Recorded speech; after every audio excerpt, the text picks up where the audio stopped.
Ito mga kawakiwak, after 2.5 months, mag-harvest na po tayo ng bunga ng ating tinanim na sitaw. Kahit na pang gulay-gulay lang ito, solve tayo dito. Dahil sa, ayan o. Wik.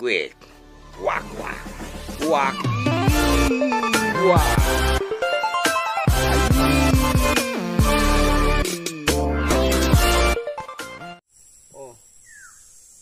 Ayan, mga kawakiwak.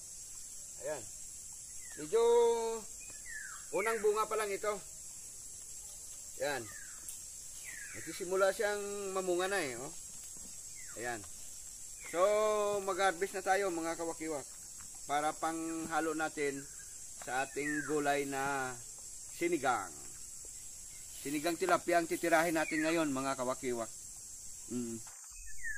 Yung pagpitas ng sitaw mga kawakiwak, hindi yung basta-basta na hinihila yan. Bawal lang mo ganyan. Yan ay pinapaikot yun, no? Yun. Tapos lock mo dito, saka ganunin. Yun, no? O kaya, yun, para mabilis, oh.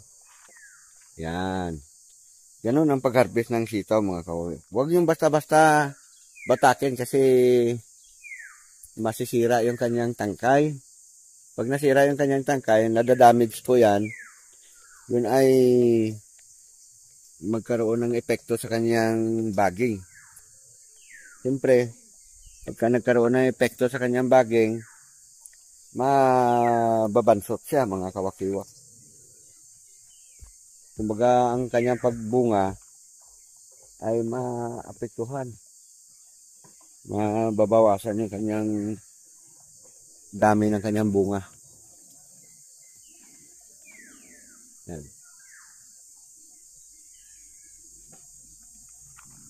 Kaya advice ko sa inyo mga kawakiwak, kung kayo ay may maliit na lupa dyan o kaya may malaking lupa na pwedeng pagtaniman, magtanim kayo para hindi na po kayo bumili ng gulay. Yan. Hindi na kayo bibili-bili kasi panahon ngayon medyo may kamahalan yung mga gulay. Dahil sa yun nga, mahal ang lahat eh. Pag abono pa lang, pag damo pa lang, kaya pag didilig, medyo mahirap yan mga kawakiwak. So tanim. Ito namang sitaw, pwede ito kahit na itanim nyo sa paso. Basta may bagingan na siya ng konti, pwede yun.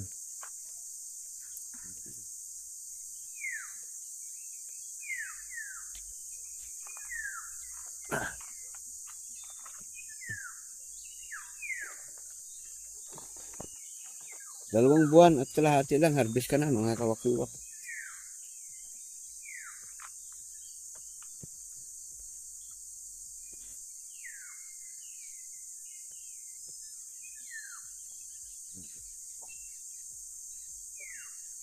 Dalawang araw na gulayan mo. Pagka may ganyan kakahaba na katawan yun. No?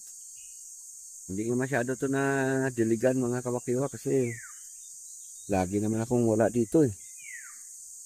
Kung nadiligan pa ito at saka nalagaan mabuti, matindi ang magiging bunga nito. Oo.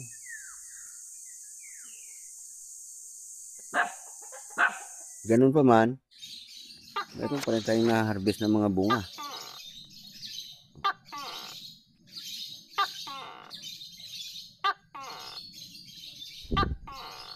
Minsan may kasabihan nga tayo mga kawakiwak. Mabuti pa tong mga halaman, mga tanim. A few inches later. Marunong magsukli ng kagandahang loob. Saka nilang nagtanim. Sa nagtanim sa kanila. Minsan yung tao binigyan mo na ng lahat-lahat. Tatraidorin ka pa rin. Pero itong mga gulay, mga halaman, mga kawakiwak, hindi ka tatraidorin ito. Basta ito yung nilagaan mo. Magbibigay talaga sa'yo ng bunga. At mabubusog ka talaga. Oo. Yan o.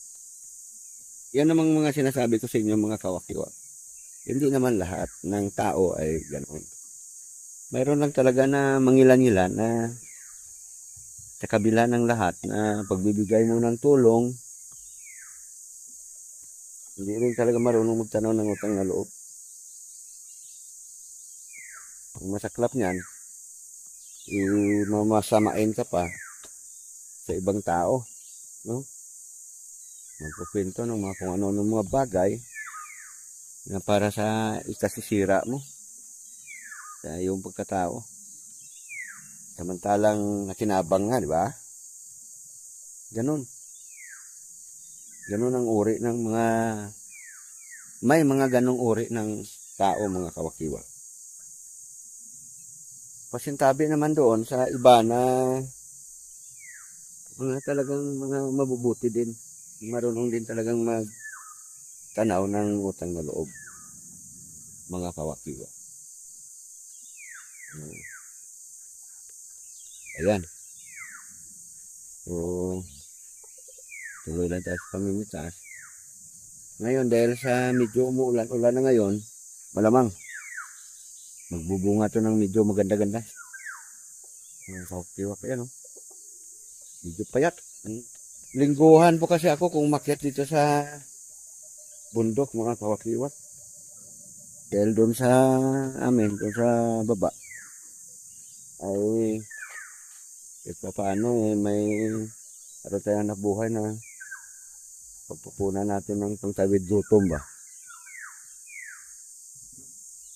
Kaya pinagkaiba lang ito kapag mayroon kang ganito ay talaga namang kahit paano ay mababawasan yung iyong gastusin pagdating sa pag pinag-usapan na yung mga gulay-gulay lang, mga kawakiwa. Ang sitaw, obligado kang pitasin mo siya every 3 days. 3 days o kaya 2 days. Depende sa kanyan. Kasi depende sa laki niyan. Kasi ang bunga naman na ito, hindi naman sabay-sabay kumamunga. So, kadalasan talaga every 2 days o kaya 3 days, pitas ka. Dahil kung hindi mo mapitas ito mga kawakiwa kagad, gugulang ito. Gugulang siya. Siyempre, pagka gumulang na, hindi mo na maibenta sa palengke o kaya hindi mo na siya basta magugulay.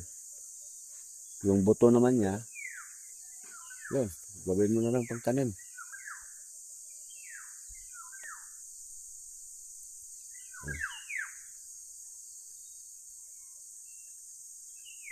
Yan, no? Ito yung tanim pa namin ni Manong Carlito.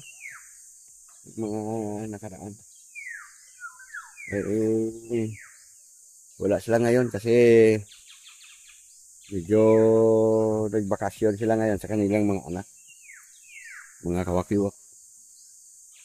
So, ayan. So, ayan. Itong side na to ay nakunan na natin ng bunga. Ayan, no? Yun.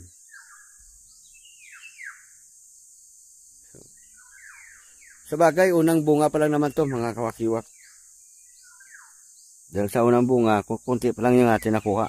Ayan, o. Ayan yung mga nakuha natin mga kawakiwak. Yun. Sariwang sariwa. I-adobo natin sa kayalo sa yung iba naman. Ihalo natin sa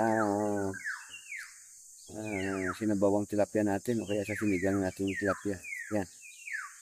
Ito ay tansya ko dito, unang harvest natin, mga nakuha natin, mga 1 kilo at kalahati po ito, mga kawakiwak. Ayan. Unang harvest pa lang, mga kawakiwak, nakakuha na tayo ng 1 kilo at kalahati. So, hindi na masama yan. Tuloy-tuloy yan. 1 buwan na harbisan yan. Kasunerte tayo, abot pa yan ng 2 buwan na harbisan natin.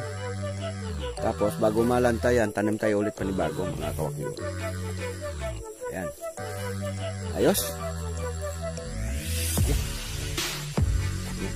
Yan ang mga kasunod-sunod niya ng mga bunga. Ayan. Ayan. Tuloy-tuloy yan. Kasunod yan ang mga bunga. Saka Siyempre, habang namumunga yan, namumulaklak yan mga kawakiwak.